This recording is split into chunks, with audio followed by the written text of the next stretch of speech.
On this episode of the Screen Lawyer Podcast, I'm joined by Ryan Green, Chief Media Officer at The Last Splash. Ryan, welcome. Thanks for having me.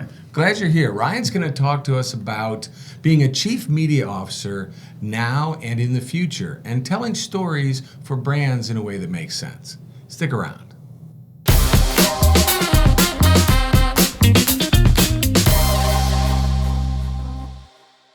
Hey there. Welcome to the Screen Lawyer Podcast. I'm Pete Salsich, the Screen Lawyer. And my guest today is Ryan Green. Ryan is the Chief Media Officer at The Last Splash. Welcome, Ryan. Thanks for having me, Pete. Appreciate it. Only have known each other for a couple of weeks, but it's been an impactful couple of weeks, so I really appreciate it. Yes, it has. And we're going to get into that in a little bit. First of all, though, I want to... I use the term Chief Media Officer, which, you say it and I'm like, oh, sure, that's a thing.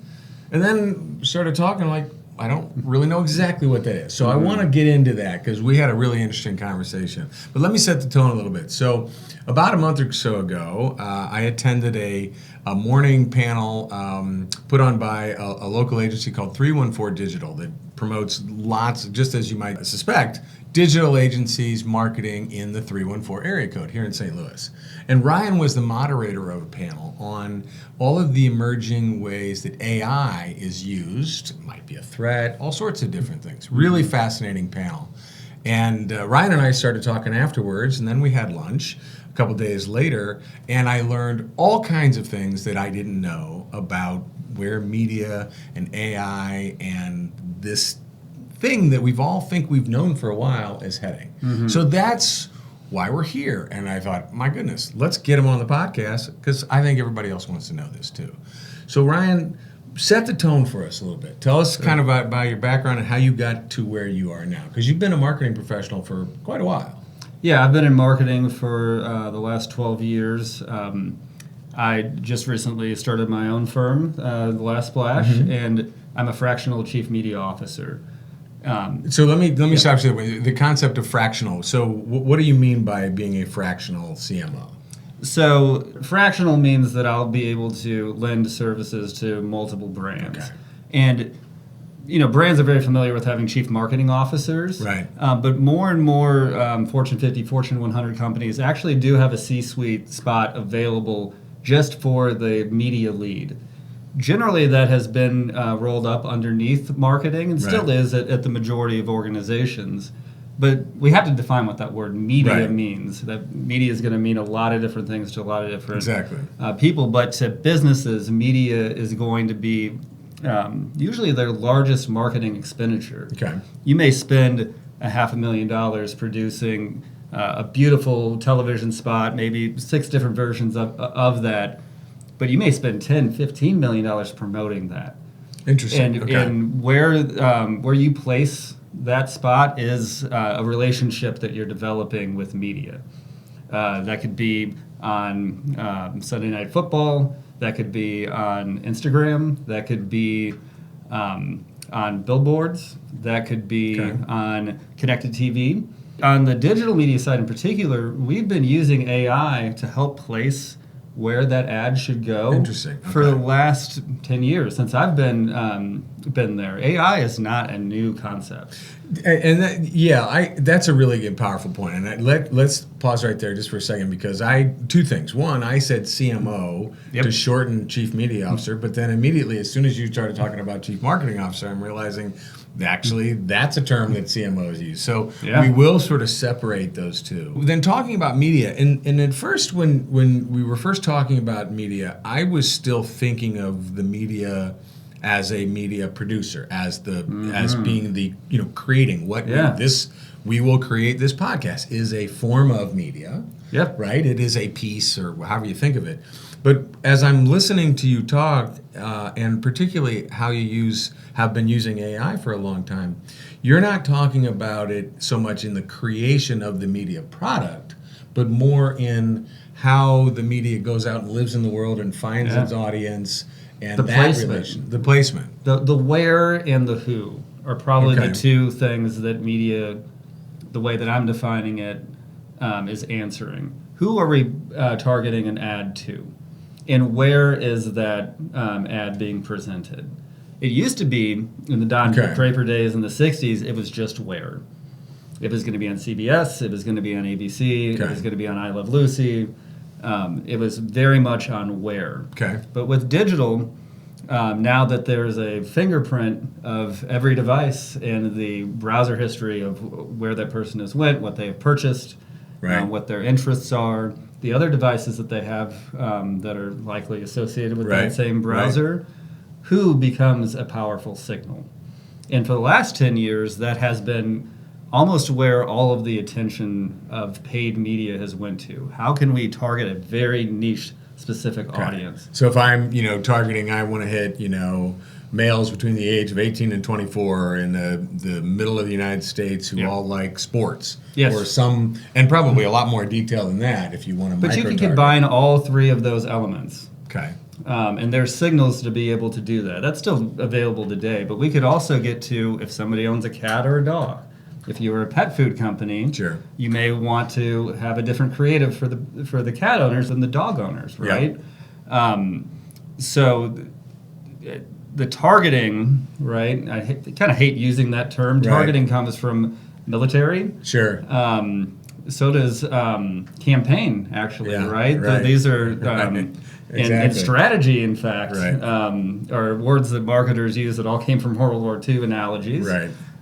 So we need to find some So, different language for maybe, that. yeah. But being able to specify a very niche specific audience is possible with digital marketing. Being Okay. able to use and the statements to say, I want somebody who's 18 to 24 and has a certain household income Right. and has a certain interests and characteristics. Right.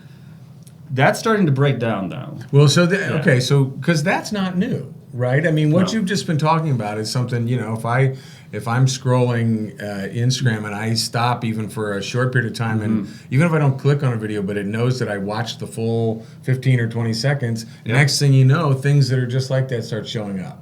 Right, so that's been happening. The same beautiful button down that I think you wore when we had lunch is, maybe one that would get targeted to you, right? Perhaps, exactly. A couple of years ago, Mark Zuckerberg was at Congress, and some older Congressperson said, "How does Facebook make money?" And he's like, "Sir, we sell ads." Yeah. Right. So in fact, they're selling targeted advertising that is able to deduce that you're somebody who likes to wear pink shirts, Right. or that I'm it's a somebody fair who likes point. to wear blazers. Right. So that's the more honest answer. It's not that they just sell ads; it's that they sell highly targeted, very specific advertising. But the reason he was in front of Congress is that there's a lot of people that feel like that's a privacy invasion. Got it.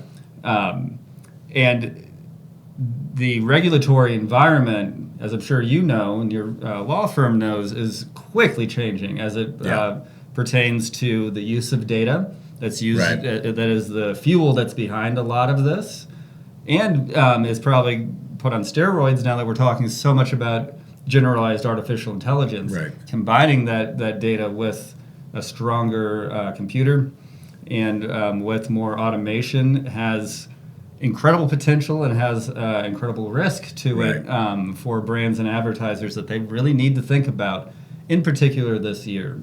2024 is going to be the linchpin year, I feel like, in the evolution of digital advertising. Really? Yes. Really? And why is that? What's going on right now that makes you say that? The combination of the quick enhancements that generative AI is bringing and the regulatory environment that I was speaking about. But the third big thing is that this should be the year that Google Chrome deprecates third-party cookies.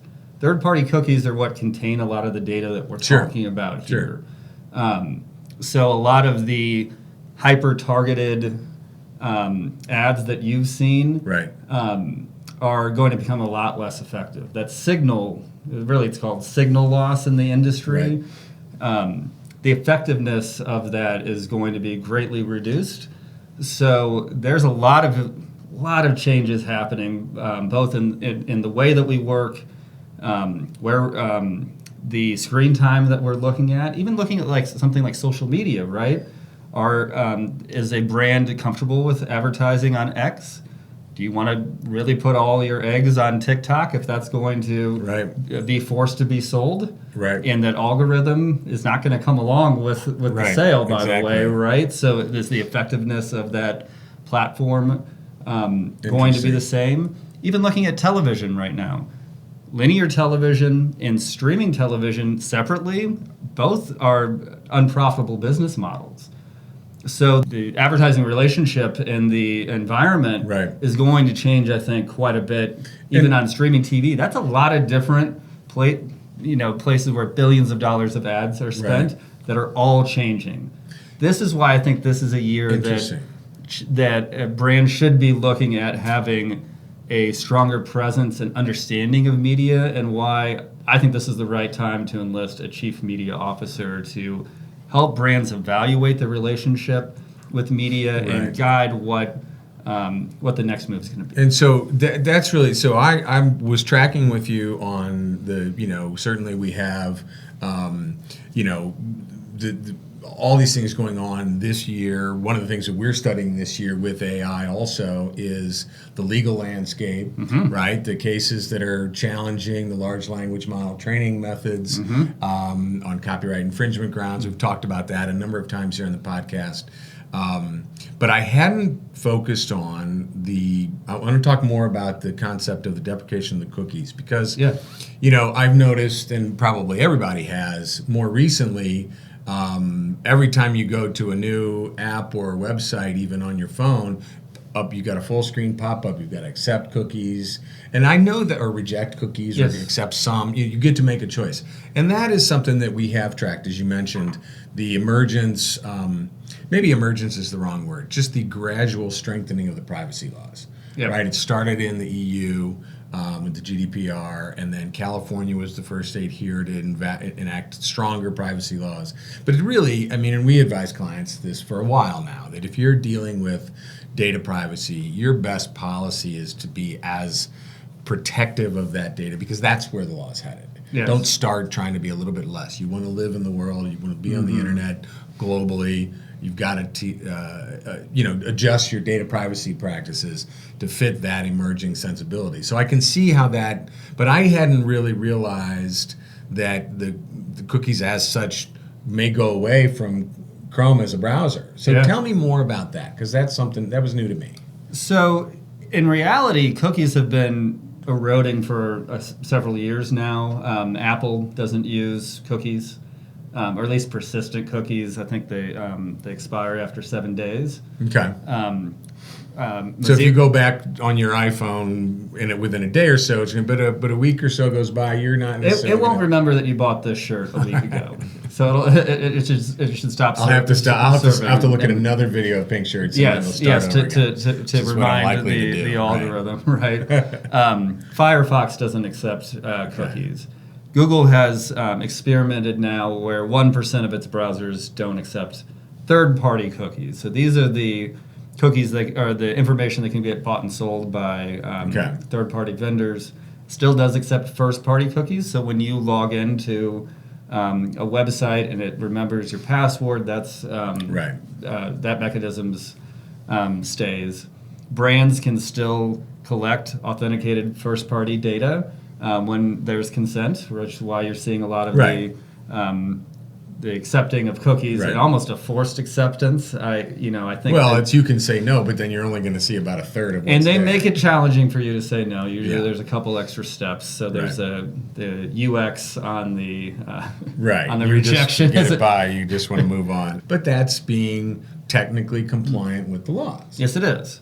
Right. And because there's still some gray area, in particular between GDPR, CCPA that you were talking about from California, and 15 other state laws that have similar but slight differences, because there's no federal law.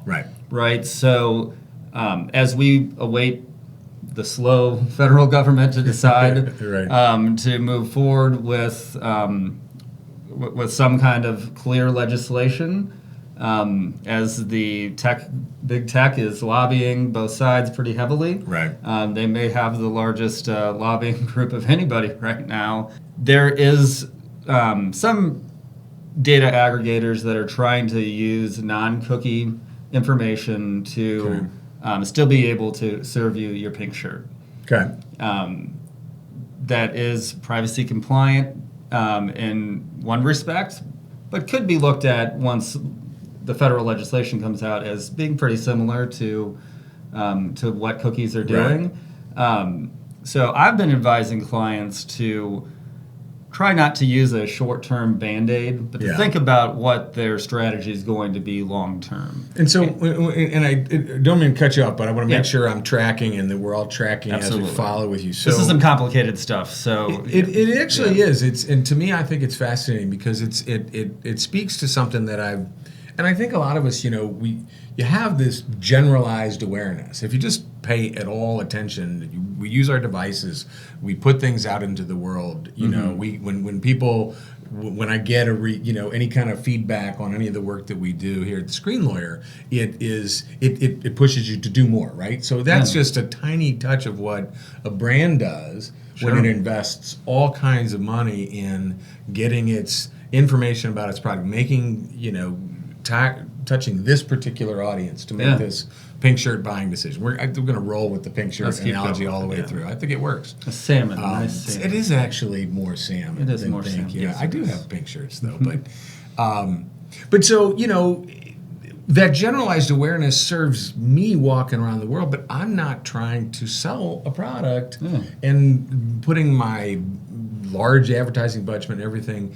And I think, years ago, this is an analogy that I don't know if it'll fit, but maybe it'll help set the tone for the people that have held on to their corner office with last year's model of tech. Yeah. And it's very hard to get them to convince to convince them to leave that behind. Sure. Years ago, I represented a startup software company that created a mobile app for use in a trauma setting, and it was groundbreaking in what it could do.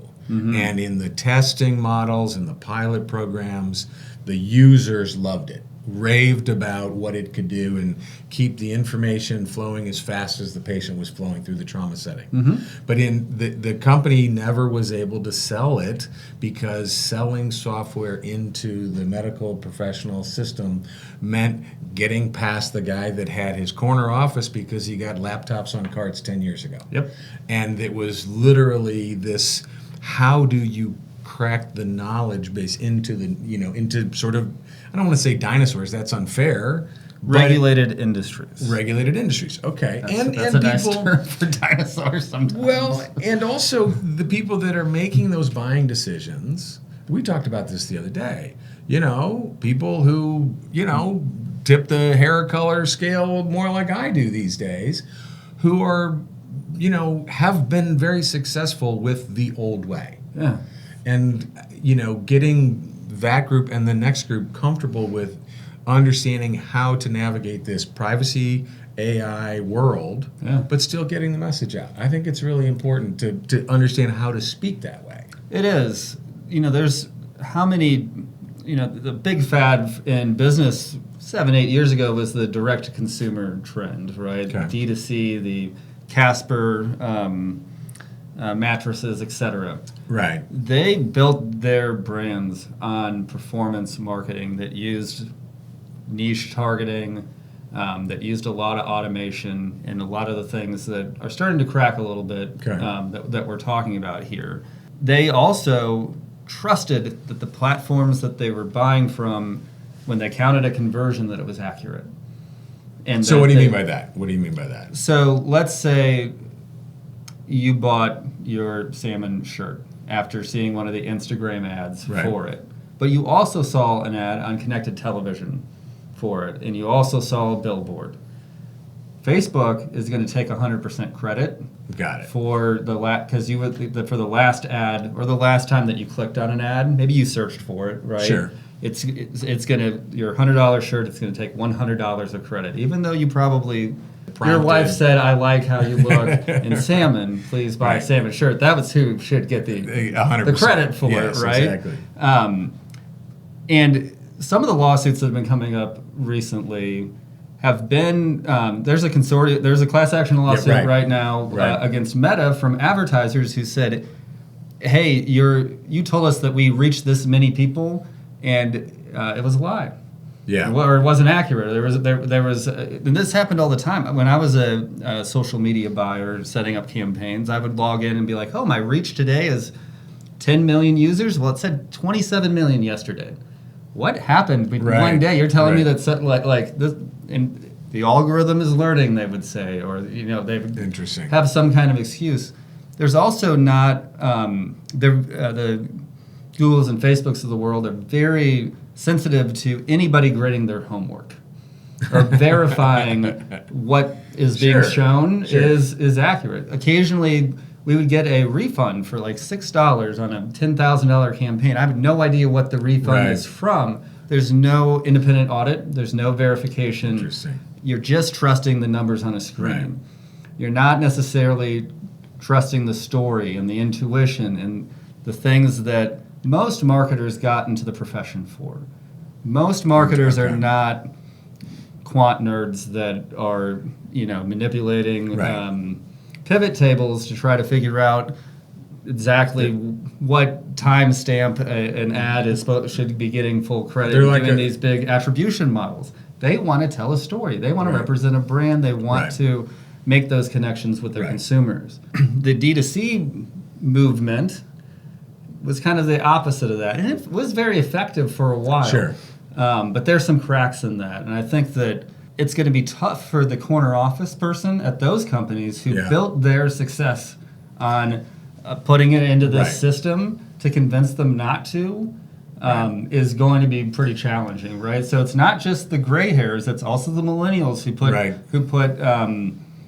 brands together this way that are going to need to backtrack and maybe need to listen to the gray hairs a little more. Listen to media buyers that did traditional. Well, and I guess in a way, it seems like perhaps what some part of this response is a return to making more meaningful measurements about whether your media was successful, your media buy or your placement. And obviously your story, right? Yeah. Obviously the story, the creative still matters. And we often when we're talking with guests here, they're involved in that creative piece. And obviously that has to work. If that doesn't work, it doesn't matter where you place it. Correct. Right? Yes. But you can have a wonderful set of videos. You can have a whole campaign, if you will. It's not successful, and it's not because the creative it might have won an award. It may have won an Addy. It may have won a, that happens a lot. Could have won a Con Award. Yeah, sure. So many things. And yet, the company decides, it's not selling the product. And so that placement is such and maybe what we have been told the last dozen years or so, and what many marketers have bought into, is a series of measurements that, they really weren't accurate. And whatever they were based on isn't compliant with current movements in privacy law anyway. Correct. So we have to rethink the whole strategy. But video's not going away. Social media is not going away. Direct-to-consumer advertising is not going away as such. Correct. So we're navigating all these existing things with some new rules. The hard thing, too, is that the very niche targeting, especially when it was effective, still is effective. Sure. It still is. Because on the flip side, the change that I've seen happen in society over the last 4 to 8 years is that we become very polarized. It's very challenging to have one mass media message that resonates with everybody. Yeah, Bud Light is an example of, maybe not representing anybody very, very closely. It's a risk to try to be ubiquitous. It is probably a smarter strategy, maybe to focus on some fairly decent-sized niches for your brand, right? Red Bull is an example that, very targeted towards extreme sports to youth. And if anybody else wants to come along, they're happy to sell them products, right? But the brand's ethos is going to be in that way. The Targets and the Bud Lights and the Fords of the world have a big challenge. They're not, because they do need to be ubiquitous, but you're in a very polarized environment. So the niche focus, I still think, is for 95% of brands is where they need to be. And maybe it's multiple niches, right? But in that case, you do want to be able to serve a cat ad to cat people, a dog ad to dog people, a hamster ad to hamster people. Right.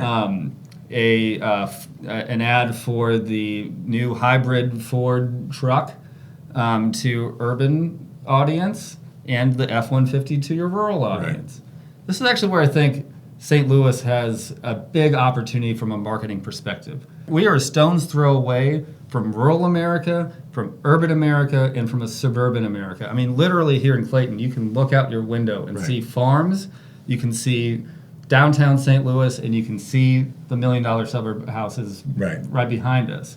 Why can't, this is the place where we can bring all of those groups together who have faced a lot of the challenges in uniting and find ways to be able to talk to the common good. Budweiser would have been very smart to bring their marketing back to St. Louis and not have it sitting in Soho, New York, or wherever, or in Tribeca, or wherever their headquarters are, or where 90% of their marketers are. They did a lot better when they were doing the Budweiser Frogs with Darcy in the 80s than they are today. Right. Because their brand doesn't stand for anything. And if you wanted to stand for middle America, not rural America, but middle America. Right. Which is all of that. Yeah, which is its own parts ethos. Of all, right. Yes. Yeah. There's a big opportunity, I think, for brands to think about the Midwest in a different way. And not just have the 90% of advertising agencies are in 4 cities in the United States. Wow. They're in New York, Chicago, San Francisco, and LA.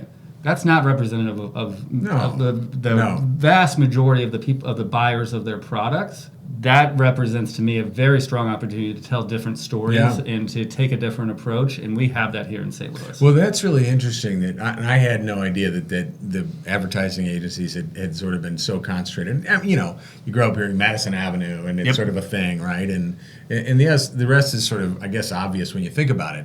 But it's also an interesting way to think about an opportunity that presents itself for the rest of the country.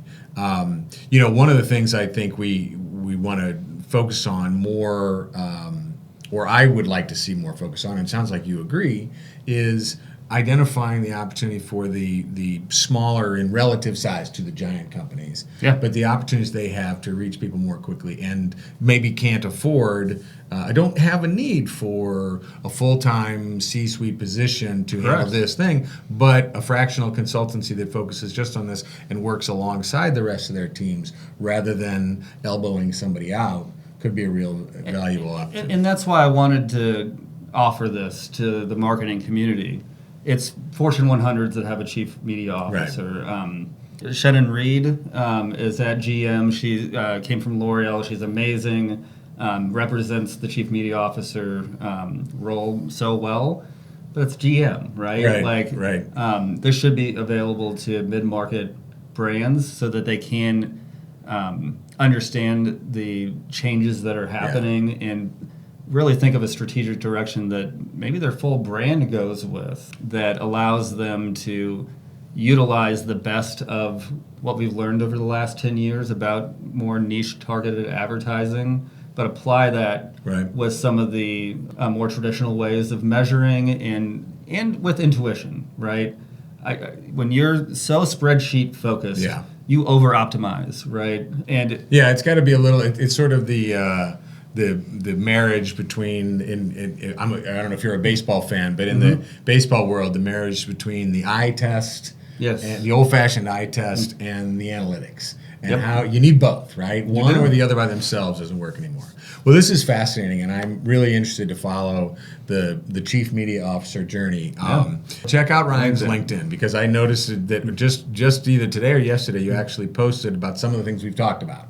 So it's worth a follow-up there. And that leads me to the last question that I always ask all my guests here. And you know, here at the Screen Lawyer, we talk all the time about the fact that pretty much everything ends up on a screen these days, right? And we've just spent all this time talking about how our screens can be manipulated, either in our favor or against us, however we think about it.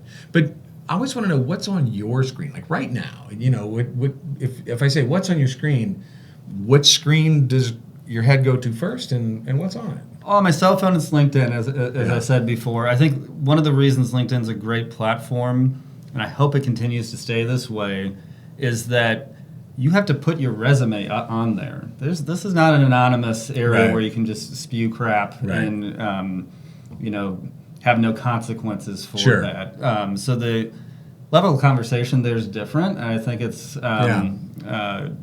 gentler and nicer and more at peace with the world because of that. Because you can't hide behind a false screen. Yeah. And just throw rocks. Absolutely. I probably spend the most time, I just bought a house and have a theater in the basement, which now has been certainly sucked up by my son, who he'll be 3 in May. Oh, fantastic! And he's got a lot of Paw Patrol. He suddenly loves Mario and Luigi.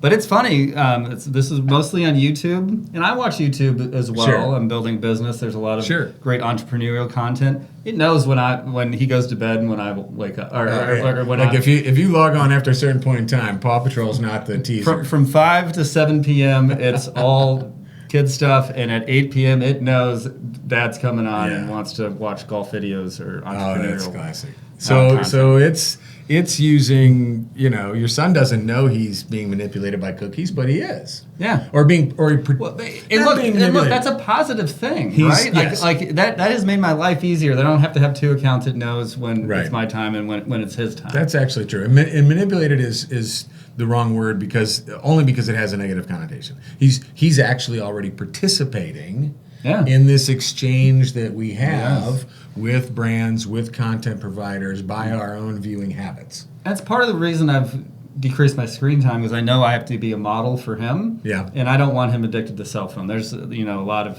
backlash against cell phone. I think the eye test and the advanced analytics all show us that there may be a challenge with mental health and screen time. So that's true. And as we evolve, I think certainly our relationship with the cell phone and with content is going to evolve as well. Yeah. And that's one of the other 12 things that are included, I think, with having a stronger, more intentional relationship with media for brands to have and for individuals as well. Well said. Well said. Well, that's a perfect way to wind this up. Ryan, thank you. Yeah, this has been fascinating. I learned a lot today, and I really appreciate your time. It's been fun getting to know you, and we'll continue the conversation. Folks, if you have enjoyed today's content and you getting this on your audio podcast, find us and follow us wherever you get your audio podcast. We drop a new episode every other Wednesday here at The Screen Lawyer. And if you're watching on our YouTube channel at The Screen Lawyer, hit that like and subscribe button so you'll continue to get our content. And anything you want to find about any of the topics or any of the past episodes, just check out thescreenlawyer.com. Take care.